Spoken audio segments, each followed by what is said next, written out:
군인 주제에 치킨이나 튀기고 앉아있냐? 강원도 인제군 해병부대 인근 작은 상가 한 모퉁이에서 거친 목소리가 울려 퍼졌습니다. 백도진이 이끄는 백진의 조직원 5명이 붉은 명찰 치킨집 앞에 서 있었어요. 이들의 눈빛은 차갑고 위협적이었죠. 이 동네 장사하려면 우리한테 인사부터 해야 하는 거 아니야? 백도진이 가게 문을 발로 차며 말했습니다. 45살의 그는 이 지역 재개발 이권을 노리며 수년간 세력을 키워온 인물이었어요.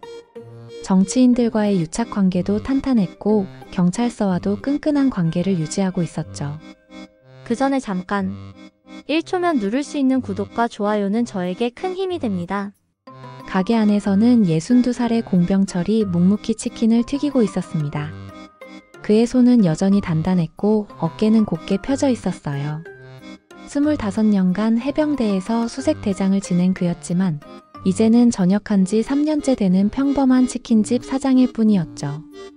아저씨, 못 들었어? 우리가 말하는데 왜 대답이 없냐고! 조직원 중 한 명이 카운터를 주먹으로 내리쳤습니다. 그 순간 공병철이 천천히 고개를 들었어요. 그의 눈에서는 오랜 세월 단련된 군인의 기운이 스며 나왔죠. 여기는 젊은 병사들이 밥 먹는 곳입니다. 공병철의 목소리는 낮고 차분했어요. 하지만 그 안에는 흔들림 없는 의지가 담겨 있었죠. 가게 벽면에는 해병대 부대 마크와 함께 붉은 명찰의 정신을 이어가자라는 문구가 걸려 있었습니다. 병사들 밥! 웃기고 있네! 이 파는 돈으로 굴러가는 거야! 아저씨! 백도진이 비웃으며 말했어요. 그는 이미 이 지역 상인들 대부분을 자신의 세력 아래 두고 있었죠. 매달 보호비 명목으로 돈을 걷어들이고 있었고 거부하는 상점들에게는 각종 방해 공작을 벌여왔습니다. 바로 그때 가게 문이 열리며 해병대 신병 4명이 들어왔어요. 이들은 주말 외박을 나와 선배가 운영한다는 치킨집을 찾아온 것이었죠. 신병들의 얼굴에는 아직 어린 기색이 남아 있었지만 군복을 입은 그들의 모습에서는 해병대의 자부심이 느껴졌습니다. 어서 오십시오. 공병철이 신병들을 반갑게 맞이했어요. 조직원들은 신병들을 째려보며 자리를 지키고 서 있었죠. 긴장감이 가게 안을 가득 메웠습니다. 야! 군바리들! 여기 우리가 먼저 왔는데 왜 들어와? 조직원 중 한 명이 신병들에게 시비를 걸었어요. 신병들은 당황한 표정을 지으며 서로를 바라봤죠. 이들은 아직 사회의 어두운 면을 제대로 경험해보지 못한 순수한 청년들이었습니다. 공병철이 조용히 앞으로 나섰어요. 그의 움직임에는 오랜 군생활에서 체득한 절제된 힘이 담겨 있었죠. 손님들, 오늘은 영업을 마감하겠습니다. 뭐? 갑자기 왜 문 닫아? 백도진이 불쾌한 표정을 지었어요. 하지만 공병철의 눈빛을 마주하자 묘한 압박감을 느꼈죠. 이 노인에게서 범상치 않은 기운이 느껴졌습니다. 신병들은 상황을 파악하지 못한 채 머뭇거리고 있었어요. 공병철이 이들에게 작은 목소리로 말했습니다. 다음에 다시 오십시오. 그때 맛있는 것 대접해드리겠습니다. 신병들이 나간 후 가게 안에는 다시 무거운 침묵이 흘렀어요. 백도진이 공병철을 향해 다가서며 말했습니다. 아저씨, 우리 말 못 알아들었어? 이 동네에서 장사하려면 규칙을 지켜야 한다고! 공병철은 대답 대신 조용히 치킨을 정리하기 시작했어요. 그의 손끝에서는 미세한 떨림도 느껴지지 않았죠. 수십 년간 극한 상황을 견뎌낸 군인의 침착함이었습니다. 일주일 후 해병대 제국이동사단에서 한 명의 젊은 장교가 부대 정문을 통과하고 있었습니다. 공진우 소위 26살의 그는 육군사관학교를 졸업한 후 해병대로 전속되어 수색대 소대장 임무를 맡게 되었어요. 그의 어깨에는 갓 달린 소위 계급장이 햇빛에 반짝이고 있었죠. 아버지께 인사드리러 가겠습니다. 진우가 직속 상관인 최민혁 대대장에게 보고했어요.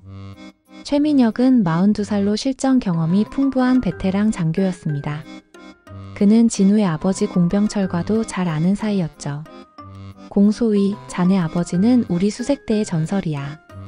그분의 아들답게 해병다운 모습 보여주길 바란다. 최민혁의 말에 진우는 바짝 긴장했어요. 아버지의 명성이 때로는 부담으로 다가왔지만 동시에 자랑스러운 일이기도 했죠. 진우는 어려서부터 아버지의 군복을 보며 자라났고 해병대가 되는 것이 꿈이었습니다. 저녁 시간 진우는 아버지의 치킨집을 찾아갔어요. 가게 앞에 서자 마음이 뭉클해졌습니다. 아버지가 저녁 후 이곳에서 후배들을 돌보고 있다는 것을 알고 있었지만 직접 보니 감회가 새로웠죠. 아버지 다녀왔습니다. 진우가 가게 문을 열며 큰 소리로 인사했어요. 공병철은 치킨을 튀기던 손을 멈추고 아들을 바라봤습니다. 아들의 군복 차림새를 보며 흐뭇한 미소를 지었죠. 우리 진우가 이제 정말 장교가 됐구나. 아버지의 목소리에는 자부심이 가득했어요. 진우는 아버지 앞에 바르게 서서 경례를 올렸습니다. 이 순간 가게 안의 분위기는 무척 따뜻했죠. 아버지, 저는 아버지가 자랑스럽습니다. 아버지처럼 훌륭한 해병이 되고 싶어요. 진우의 말에 공병철은 깊은 감동을 받았어요. 25년간 해병대에서 보낸 시간들, 수많은 훈련과 작전들, 그리고 후배들을 가르치며 보낸 나날들이 떠올랐습니다. 이제 자신의 아들이 그 길을 걷게 된 것이었죠. 진우야, 해병대는 단순히 군복을 입는 것이 아니다. 마음에 붉은 명찰을 새기고 사는 것이야. 아버지의 말을 들으며 진우는 고개를 끄덕였어요. 붉은 명찰은 해병대의 상징이었고 동시에 명예와 자부심을 뜻하는 말이었죠. 아버지가 평생 지켜온 신념이기도 했습니다. 이때 가게 문이 열리며 신병 3명이 들어왔어요. 이들은 며칠 전 조직폭력배들 때문에 쫓겨났던 그 신병들이었습니다. 조심스럽게 가게를 둘러보며 들어온 모습이 안쓰러웠죠. 어서 오십시오. 지난번에는 죄송했습니다. 공병철이 따뜻하게 신병들을 맞이했어요. 신병들은 안도의 표정을 지으며 자리에 앉았습니다. 진우는 신병들의 모습을 보며 무언가 이상함을 느꼈죠. 아버지, 무슨 일이 있었나요? 진우가 조용히 물었어요. 공병철은 잠시 망설이다가 지난 일주일간 있었던 일들을 아들에게 말해주었습니다. 백진해라는 조직폭력배들이 가게를 위협했고 신병들까지 위협을 받았다는 이야기였죠. 진우의 얼굴이 점점 굳어졌어요. 해병대 후배들이 조직폭력배들에게 위협을 받았다는 사실이 믿어지지 않았습니다. 더욱이 아버지까지 괴롭힘을 당했다니 분노가 치밀어 올랐죠. 아버지, 왜 부대에 신고하지 않으셨어요? 진우야, 이제 나는 민간인이야. 부대 일에 신경 쓰게 할 수는 없지. 공병철의 말에 진우는 답답함을 느꼈어요. 하지만 아버지의 마음도 이해할 수 있었습니다. 전역한 이상 부대에 부담을 주고 싶지 않은 마음이었겠죠. 신병들이 치킨을 먹으며 조심스럽게 말을 꺼냈어요. 소대장님, 저희가 도움이 될까요? 그 사람들이 또 오면 어떻게 해야 할지 모르겠어요. 신병들의 걱정 어린 목소리에 진우는 마음이 아팠어요. 갓 입대한 후배들이 이런 고민을 해야 한다는 것이 부당했습니다. 해병대의 명예가 걸린 문제라고 생각했죠. 걱정하지 마십시오. 제가 해결하겠습니다. 진우의 단호한 목소리에 신병들은 안도했어요. 하지만 공병철은 아들이 괜한 일에 휘말릴까봐 걱정되었습니다. 조직폭력배들과 얽히는 것은 군인에게 좋지 않은 일이었죠. 그날 밤 진우는 부대로 돌아가며 깊은 생각에 잠겼어요. 아버지와 후배들을 지켜야 한다는 사명감과 동시에 신중해야 한다는 책임감 사이에서 고민했습니다. 해병대의 명예를 지키는 일이었지만 함부로 행동해서는 안 되는 일이기도 했죠. 며칠 후 저녁 백진의 조직원들이 다시 붉은 명찰 치킨집 앞에 나타났습니다. 이번에는 백도진이 직접 나섰어요. 그의 뒤로는 7명의 조직원들이 따라왔죠. 이들의 얼굴에는 더욱 험악한 기색이 역력했습니다. 아저씨, 생각해볼 시간은 충분히 줬지? 백도진이 가게 문을 거칠게 열며 들어왔어요. 가게 안에는 공병철 혼자만 있었습니다. 저녁 시간이라 손님들이 오기 전이었죠. 공병철은 조용히 치킨을 준비하고 있었어요. 우리가 뭘 원하는지 알겠지? 매달 100만 원씩만 내면 돼. 그럼 아무 일 없이 장사할 수 있어. 백도진의 말에 공병철은 고개를 들었어요. 그의 눈빛은 여전히 흔들림이 없었습니다. 오랜 군 생활에서 체득한 침착함이었죠. 이 가게는 젊은 병사들을 위한 곳입니다. 돈벌이를 위한 게 아니에요. 공병철의 대답에 백도진은 비웃었어요. 조직원들도 킥킥거리며 웃었습니다. 이들에게는 이해할 수 없는 이야기였죠. 병사들 위한 곳 웃기고 앉아있네. 여기가 자선단체야, 뭐야? 백도진이 카운터를 주먹으로 내리쳤어요. 카운터 위에 물건들이 덜컹거렸습니다. 다른 조직원들도 가게 안을 둘러보며 위협적인 행동을 시작했죠. 아저씨, 우리 참을성도 한계가 있어. 좋게 말할 때 들어. 조직원 중 한 명이 벽에 걸린 해병대 부대 마크를 손가락으로 가리키며 비아냥거렸어요. 붉은 명찰의 정신이라는 문구도 조롱하듯 읽었습니다. 이런 거 가지고 뭐 하려고? 이제 민간인인데 군대 놀이야? 그 순간 공병철의 눈에서 차가운 빛이 번뜩였어요. 해병대를 모독하는 말을 들을 수는 없었습니다. 하지만 그는 여전히 자제하고 있었죠. 나가 주십시오. 공병철의 목소리는 낮았지만 단호했어요. 조직원들은 오히려 더욱 흥분했습니다. 이 늙은 남자가 자신들을 무시한다고 생각했죠. 뭐? 나가라고? 야, 이 할아버지가 정말 미쳤나 봐. 백도진이 공병철에게 다가서며 협박했어요. 하지만 공병철은 한 발자국도 물러서지 않았습니다. 수십 년간 단련된 군인의 기계였죠. 바로 그때 가게 문이 열리며 신병 4명이 들어왔어요. 이들은 주말 외박을 나와 선배 부대장이 운영한다는 치킨집을 찾아온 것이었습니다. 하지만 가게 안의 험악한 분위기를 보고 당황했죠. 여기 뭔 일이에요? 신병 중 한 명이 조심스럽게 물었어요. 백도진은 신병들을 노려보며 짜증스러운 표정을 지었습니다. 야, 군바리들, 여기 우리가 사용 중이야. 다른 데 가서 밥 먹어. 조직원들이 신병들을 밀치며 나가라고 했어요. 신병들은 무서워하며 뒤로 물러섰습니다. 공병철은 이 모습을 보며 마음이 아팠죠. 얘들아, 다음에 오너라. 공병철이 신병들에게 말했어요. 하지만 신병들은 선배를 두고 갈 수 없다는 표정이었습니다. 이들도 해병대였고 나름의 자존심이 있었죠. 선배님, 저희가 도와드릴까? 신병 중 리더 격인 이병이 용기를 내어 말했어요. 하지만 조직원들은 이를 비웃었습니다. 뭐? 이 새끼들이 뭘 도와? 군대에서 뭘 배웠길래? 백도진이 신병의 가슴을 손가락으로 찔렀어요. 신병은 참으며 버텼지만 얼굴이 빨갛게 달아올랐습니다. 동료 신병들도 분한 표정을 지었죠. 야, 군복 입었다고 잘난 척하지 마. 사회에서는 주먹이 법이야. 조직원들이 신병들을 에워싸며 위협했어요. 신병들은 두려워했지만 물러서지 않았습니다. 해병대에 자부심이 있었기 때문이죠. 공병철은 상황이 더 악화되기 전에 무언가 해야 한다고 생각했어요.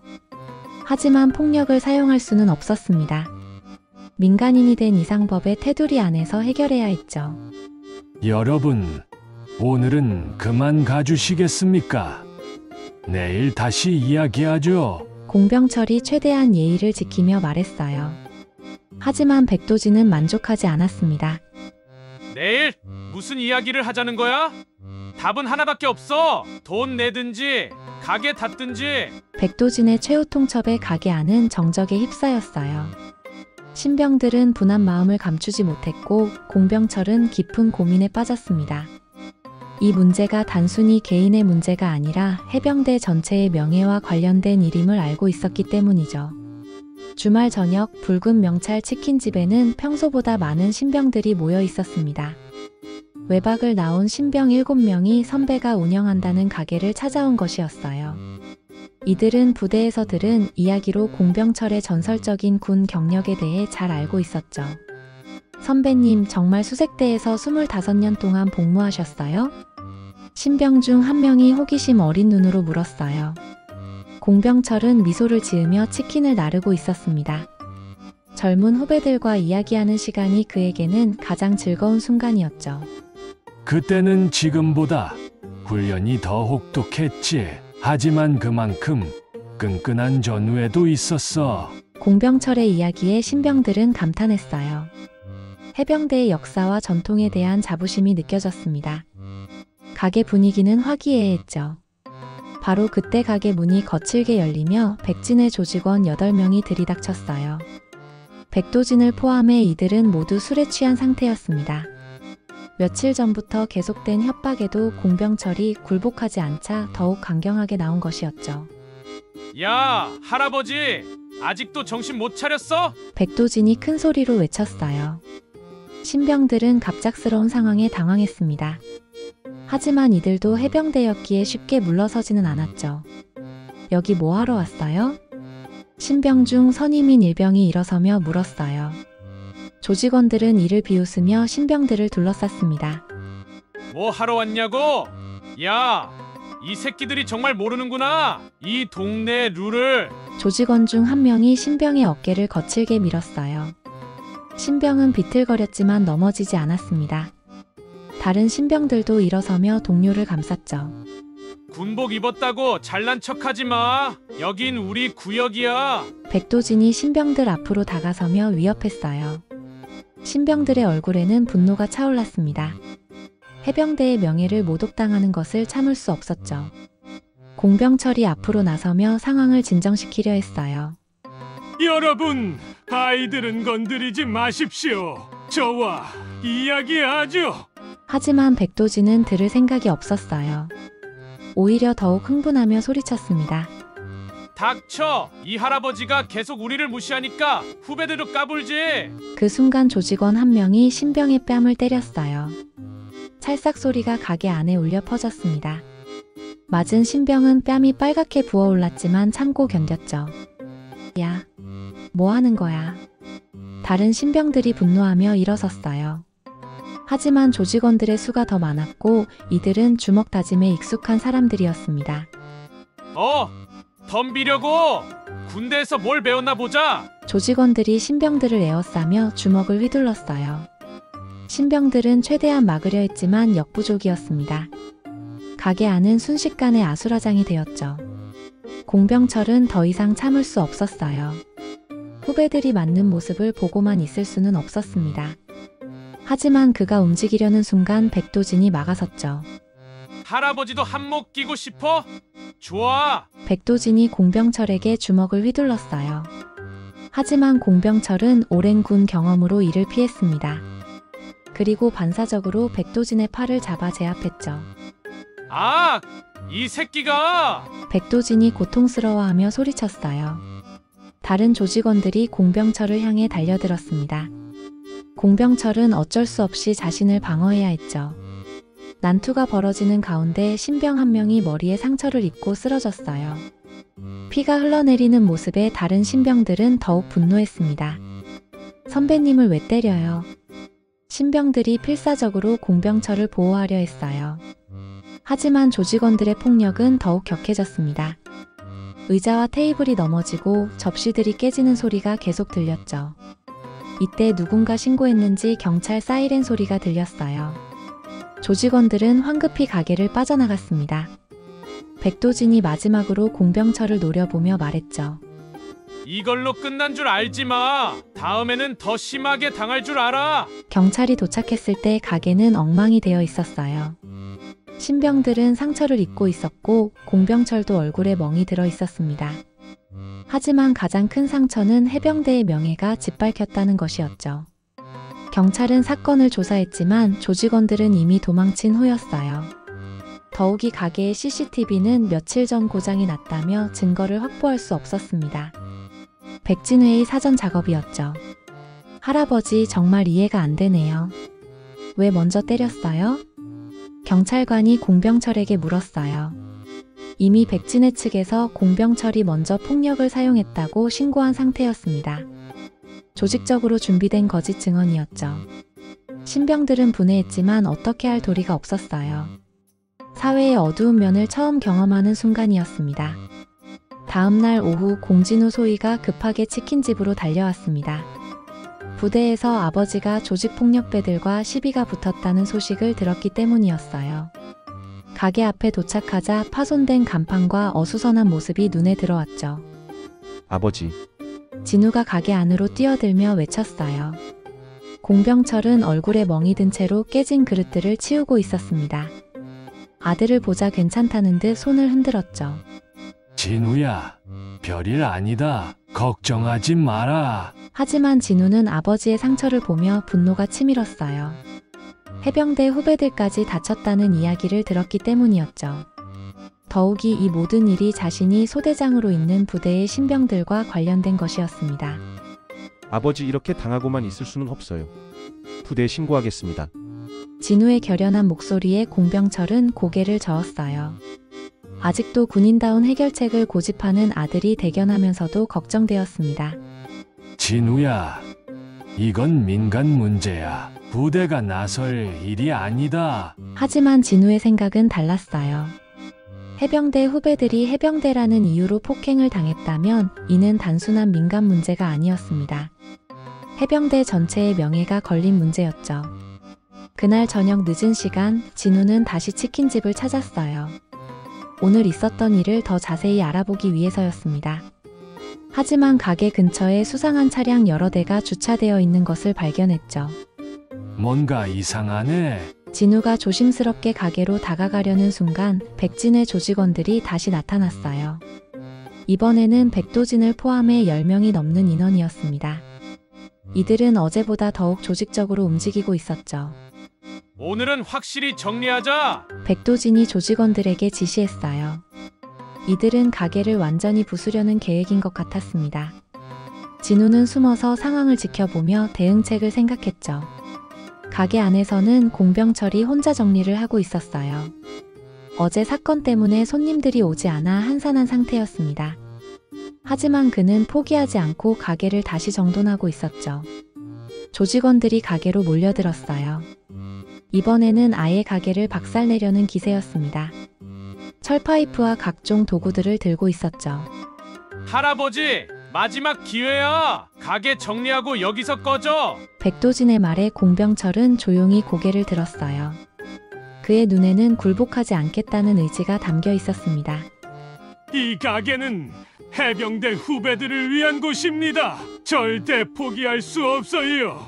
공병철의 단호한 대답에 백도진은 완전히 화가 났어요. 조직원들에게 손짓하며 가게를 부수라고 지시했습니다. 바로 그때 진우가 가게 안으로 뛰어들었어요.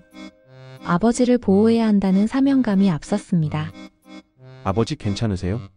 진우의 등장에 조직원들은 잠시 당황했어요. 군복을 입은 장교의 등장이 예상치 못한 일이었죠. 하지만 백도진은 오히려 기회라고 생각했습니다. 오, 아들도 왔네. 부자가 함께 정리당하는 것도 나쁘지 않겠어. 조직원들이 진우와 공병철을 에워쌌어요. 진우는 아버지를 등 뒤로 보호하며 조직원들을 마주했습니다. 하지만 수적으로 너무 불리했죠. 야, 군발이 새끼. 내가 뭘 할 수 있을 것 같아? 조직원 중 한 명이 진우에게 철파이프를 휘둘렸어요. 진우는 간신히 피했지만 균형을 잃고 비틀거렸습니다. 다른 조직원들이 일제히 달려들었죠. 공병철이 아들을 보호하려 앞으로 나섰어요. 하지만 조직원들의 공격은 무자비했습니다.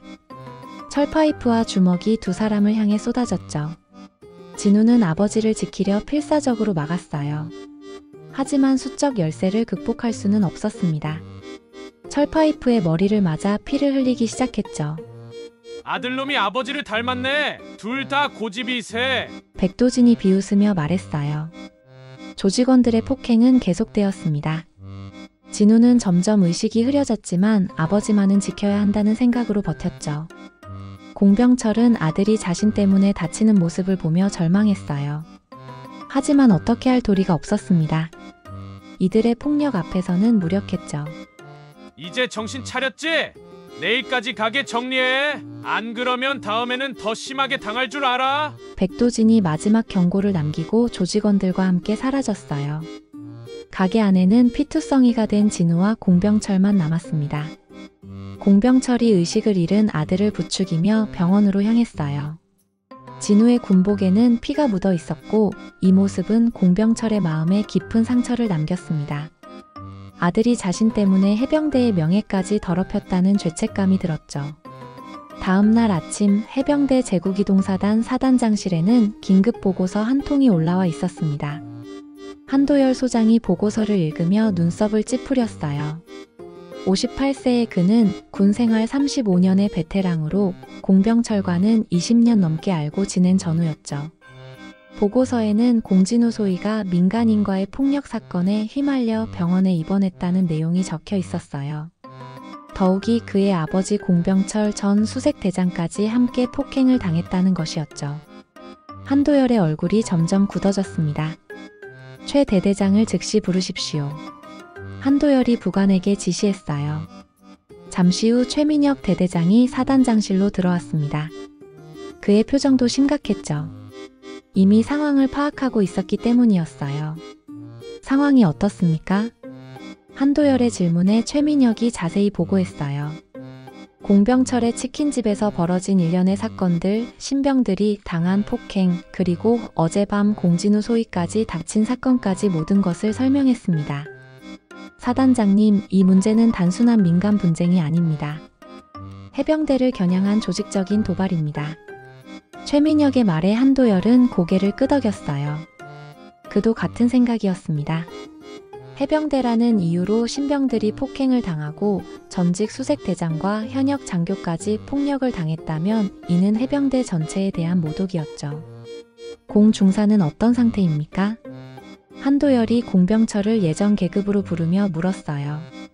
전역했지만 그에게는 여전히 소중한 전우였습니다. 다행히 큰 부상은 아니지만 정신적 충격이 큰 것 같습니다. 아들 때문에 자책하고 있어요. 최민혁의 대답에 한도열은 주먹을 꽉 쥐었어요. 평생을 해병대에 바친 전우가 이런 수모를 당한다는 것이 참을 수 없었습니다. 진우 소위는 어떻습니까? 머리에 타박상을 입었지만 의식은 돌아왔습니다. 하지만 아버지 걱정만 하고 있어요. 한도열은 잠시 창밖을 바라보며 생각에 잠겼어요. 전역을 앞둔 시점에서 이런 문제가 생긴 것이 안타까웠지만 동시에 해병대의 명예를 지켜야 한다는 사명감이 더 컸죠. 최 대대장, 백진우에 대해 더 자세히 조사해 보십시오. 이미 조사했습니다. 백도진이라는 자가 이끄는 조직으로 이 지역 재개발 이권을 노리고 있습니다. 지역 유지들과도 유착관계가 있고 경찰서와도 연결고리가 있는 것 같습니다. 최민혁의 보고에 한도열은 상황의 심각성을 깨달았어요. 단순한 조직폭력배가 아니라 지역 권력과 연결된 세력이었던 것이죠. 그렇다면 일반적인 방법으로는 해결이 어렵겠군요. 한도열이 무겁게 중얼거렸어요. 법적 절차를 따르면 오히려 불리할 수 있는 상황이었습니다. 상대방이 이미 여러 방면에서 준비를 마친 상태였기 때문이죠. 한도열은 자신의 책상 서랍에서 낡은 사진 한 장을 꺼냈어요. 젊은 시절 공병철과 함께 찍은 사진이었습니다. 둘 다 수색대 복무 시절의 모습이었죠. 최 대대장, 특별작전을 준비하십시오. 한도열의 말에 최민혁은 긴장했어요. 사단장이 말하는 특별작전이 무엇인지 짐작할 수 있었습니다. 사단장님, 그러나 위험 부담이 너무 클 것 같습니다. 최 대대장, 해병대의 명예가 땅에 떨어졌는데 위험 부담을 따질 때입니까? 한도열의 단호한 목소리에 최민혁은 더 이상 반대할 수 없었어요. 사단장의 결심이 확고하다는 것을 알 수 있었죠. 작전명은 붉은 명찰입니다. 공 중사가 평생 지켜온 그 정신을 우리가 이어받는 것입니다. 한도열이 작전명을 발표했어요. 붉은 명찰은 해병대의 상징이자 공병철이 평생 소중히 여긴 가치였습니다. 작전 목표는 백진의 조직의 완전한 무력화입니다. 단, 살상은 절대 금지입니다. 우리는 조폭과 다릅니다. 한도열의 지시에 최민혁이 경례를 올렸어요. 드디어 해병대가 움직이기 시작한 것이었습니다. 수색대 정예요원 20명을 선발하십시오. 작전은 이틀 후 야간에 실행합니다. 알겠습니다, 사단장님. 최민혁이 사단장실을 나가며 가슴이 뛰었어요. 오랜만에 느끼는 실전의 긴장감이었습니다. 동시에 전우를 위한 작전이라는 자부심도 있었죠. 한도열은 혼자 남은 사단장실에서 다시 사진을 바라봤어요. 전역을 앞둔 시점에서 이런 결정을 내리는 것이 쉽지 않았지만 해병대의 명예를 지키는 것이 더 중요했습니다. 병철아, 이번만은 내가 내 뒤를 봐주마. 한도열이 사진 속 공병철을 보며 조용히 다짐했어요. 붉은 명찰 작전이 시작되는 순간이었습니다. 이틀 후 밤 11시 해병대 제국이동사단 수색대 정예요원 20명이 완전 무장한 채 백진해 본거지 주변에 집결했습니다. 최민혁 대대장이 직접 현장을 지휘하고 있었어요. 모든 대원들의 얼굴에는 결연한 의지가 서려 있었죠. 작전명 붉은 명찰 지금부터 개시합니다. 최민혁이 무전기로 최종 지시를 내렸어요. 대원들은 야간 투시경과 비살상 장비로 무장하고 있었습니다. 고무총, 전기충격기, 최루가스 등 상대방을 제압할 수 있지만 치명상을 입히지 않는 장비들이었죠. 백진의 본거지는 폐건물을 개조한 3층 건물이었어요. 1층에는 사무실과 회의실, 2층에는 숙소, 3층에는 백도진의 개인 공간이 있었습니다. 건물 주변에는 조직원들이 경비를 서고 있었죠. 알파팀은 정면, 브라보팀은 후면, 찰리팀은 측면으로 동시 진입합니다. 최민혁의 지시에 따라 수색대원들이 세 방향으로 나뉘어 움직였어요. 이들의 움직임은 소리 없이 그림자처럼 이루어졌습니다. 수년간 단련된 특수작전 능력이었죠. 오후 11시 30분 건물 내부에서는 백도진과 조직원 30여 명이 술을 마시며 떠들고 있었어요. 며칠 전 해병대 부자를 제압한 것에 대해 자축하는 자리였습니다. 야, 그 군바리들 봤냐? 완전히 쫄았더라. 조직원들이 키득거리며 웃었어요. 백도진도 만족스러운 표정으로 술잔을 기울이고 있었습니다. 이제 치킨집 문제는 해결되었다고 생각했죠. 바로 그때 건물 전체에 정전이 일어났어요. 갑작스러운 암흑 속에서 조직원들이 당황하기 시작했습니다. 야, 뭐야 이거? 왜 갑자기 불이 꺼져? 조직원들이 휴대폰 손전등을 켜며 웅성거렸어요. 하지만 이미 수색대원들이 건물 내부로 침투한 후였습니다. 3분 안에 중심 인물 고립, 5분 안에 제압, 7분 안에 증거 확보. 최민혁이 무전기로 작전 일정을 확인했어요. 수색대원들은 완벽한 팀워크로 움직이고 있었습니다. 1층에서는 경비를 서던 조직원 6명이 순식간에 제압되었어요. 전기충격기와 최루가스를 이용한 무소음 제압이었습니다. 조직원들은 무슨 일이 일어났는지도 모른 채 쓰러졌죠. 2층에서 술을 마시던 조직원들도 마찬가지였어요. 야간 투시경을 착용한 수색대원들에게는 암흑이 전혀 장애가 되지 않았습니다. 정확하고 신속한 동작으로 모든 조직원들을 제압했죠. 뭐야? 누구야? 백도진이 3층에서 소리쳤어요. 하지만 이미 찰리팀이 3층으로 올라와 그를 포위한 상태였습니다. 백도진은 도망갈 곳이 없었죠. 백도진 움직이지 마십시오. 수색대원이 야간 투시경을 통해 백도진을 정확히 조준하며 경고했어요. 백도진은 공포에 질려 벌벌 떨고 있었습니다. 너희가 누구야? 경찰이야? 백도진의 질문에 수색대원들은 대답하지 않았어요. 다만 조용히 그를 제압할 뿐이었습니다. 백도진도 다른 조직원들처럼 전기충격기로 기절시켰죠. 정확히 5분 만에 건물 내 조직원 30여 명이 모두 제압되었어요. 사상자는 한 명도 없었습니다. 모두 기절한 상태였지만 생명에는 지장이 없었죠. 이제 증거 확보 작업이 시작되었어요. 수색대원들은 백도진의 사무실에서 각종 서류와 컴퓨터를 조사했습니다. 보호비 수취 목록, 경찰관들과의 유착 증거, 정치인들과의 거래 내역 등이 고스란히 나왔죠. 모든 증거를 사진으로 촬영하고 원본은 그대로 둡니다. 최민혁이 지시했어요. 증거를 가져가는 것보다는 현장에 그대로 두고 외부에서 수사기관이 발견하도록 하는 것이 더 효과적이었습니다. 마지막으로 수색대원들은 현장에 특별한 물건을 남겼어요. 공병철의 피가 묻은 해병대 명찰이었습니다. 며칠 전 폭행 사건 때 떨어진 것을 가져온 것이었죠. 작전 완료. 철수합니다. 정확히 7분 만에 모든 작업이 끝났어요. 수색대원들은 그림자처럼 사라졌습니다. 현장에는 기절한 조직원들과 정리된 증거들, 그리고 피 묻은 해병대 명찰만 남았죠. 다음 날 아침 익명의 신고로 경찰이 현장에 도착했어요. 하지만 이미 백진회와 유착관계에 있던 경찰들도 어쩔 수 없었습니다. 너무나 명확한 증거들이 가득했기 때문이었죠. 피 묻은 해병대 명찰은 특히 강력한 메시지였어요.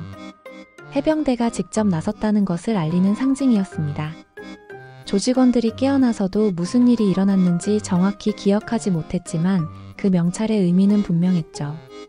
백도지는 그날부터 완전히 달라졌어요. 해병대의 무서움을 몸소 체험한 것이었습니다. 더 이상 공병철이나 해병대를 건드릴 생각을 할 수 없었죠. 한 달 후 서울 군사법원 대법정에는 많은 사람들이 모여 있었습니다.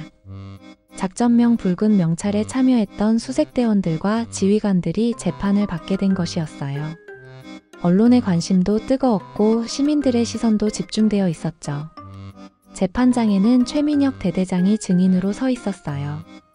그의 뒤로는 작전에 참여했던 수색대원 20명이 일렬로 앉아 있었습니다.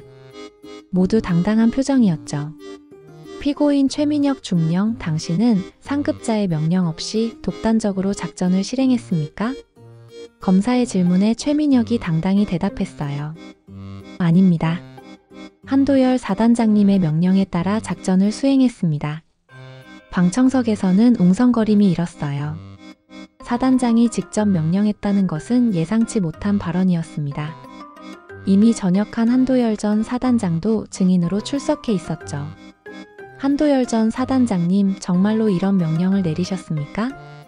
재판장의 질문에 한도열이 일어섰어요. 60세의 그는 여전히 군인다운 자세를 유지하고 있었습니다. 그렇습니다. 제가 직접 명령했습니다. 한도열의 당당한 대답에 법정은 정적에 휩싸였어요. 전직 사단장이 스스로 책임을 지겠다고 나선 것이었습니다. 사단장님은 단 한 가지 명령만 내렸습니다. 우리는 조폭과 같지 않다. 상해는 없고 정의만 있어야 한다. 최민혁이 덧붙여 증언했어요. 작전 과정에서 단 한 명의 사상자도 발생하지 않았다는 것을 강조한 것이었죠. 방청석에는 공병철과 회복된 공진우도 앉아 있었어요.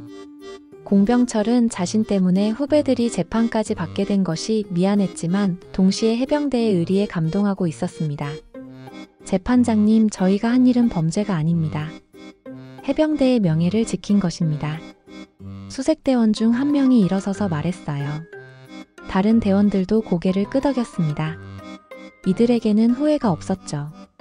검사 측에서는 무력 사용과 불법 침입 등의 혐의를 제기했어요. 하지만 변호인 측에서는 정당 방위와 시민의 안전 보호를 주장했습니다. 백진해는 수년간 이 지역을 공포로 지배해왔습니다. 경찰도 제대로 수사하지 않았고 피해자들은 속수무책이었습니다. 변호인이 백진회의 범죄 행각을 자세히 설명했어요. 보호비 갈취, 폭행, 협박 등 수많은 범죄가 밝혀졌습니다. 작전 이후 발견된 증거들이 결정적 역할을 했죠. 재판이 진행되는 동안 언론과 시민들의 여론은 해병대 편이었어요. 조직폭력배를 제압한 정의로운 행동이라는 평가가 지배적이었습니다. 이번 사건을 계기로 군인 폭행 시 군 수사권을 인정하는 법안이 국회에서 통과되었습니다. 방청석에서 누군가 외쳤어요. 이른바 붉은 명찰법이라고 불리는 법안이었습니다. 군인이라는 이유로 폭행을 당할 경우 군에서 직접 수사할 수 있도록 하는 내용이었죠. 재판부는 오랜 심리 끝에 판결을 내렸어요. 피고인들의 행위는 법적으로는 문제가 있으나 동기의 순수성과 사회적 의의를 인정하여 선고유예로 판결합니다. 법정에서는 박수가 터져나왔어요. 수색대원들과 지휘관들은 서로를 끌어안으며 기뻐했습니다. 해병대의 명예가 지켜진 순간이었죠. 재판이 끝난 후 공병철은 후배들에게 깊은 감사를 표했어요. 여러분 덕분에 붉은 명찰의 정신이 살아났습니다. 공병철의 말에 수색대원들은 경례로 답했어요. 한도열도 옆에서 흐뭇하게 바라봤습니다. 병철아, 이제 마음 놓고 가게 운영해라. 아무도 너를 건드리지 못할 거야. 한도열의 말에 공병철은 고개를 끄덕였어요. 이제 정말로 안심하고 후배들을 돌볼 수 있게 되었습니다.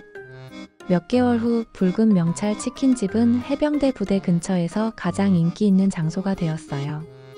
전국의 해병대원들이 찾아올 정도였습니다. 공병철은 여전히 후배들에게 치킨을 거의 무료로 주며 해병대 정신을 이어가고 있었죠. 공진우도 훌륭한 소대장으로 성장했어요. 아버지의 뒤를 이어 후배들을 아끼는 리더가 되었습니다. 붉은 명찰의 정신은 이렇게 다음 세대로 이어지고 있었어요. 해병대의 의리와 정의는 그 어떤 어둠도 이겨낼 수 있다는 것을 보여준 사건이었습니다. 붉은 명찰 작전은 해병대 역사에 길이 남을 전설이 되었죠.